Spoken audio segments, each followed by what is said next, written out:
Yunga to basagote amokora kende gionzi kere isuko yeli chiko.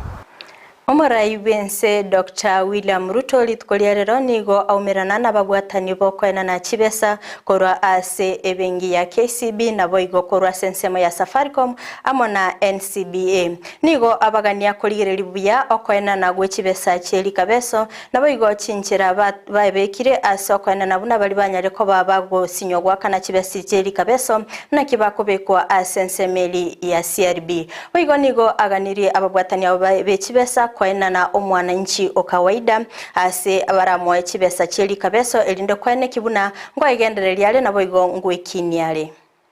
Instead of blacklisting, we can have a graduated mechanism that allocates rating on every citizen that is borrowing in the manner in which they have borrowed and in the manner in which they have paid back.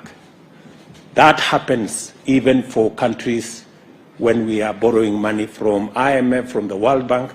That is a universal principle of rating people on, or scoring people on matters credit. So that development is a very positive development for the millions of Kenyans who suffer great loss.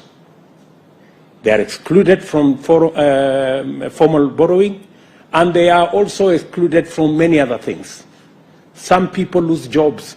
Some people lose opportunity to be hired because when they are asked to bring their credit listing status, if you are blacklisted, then you are told you are not a very good person.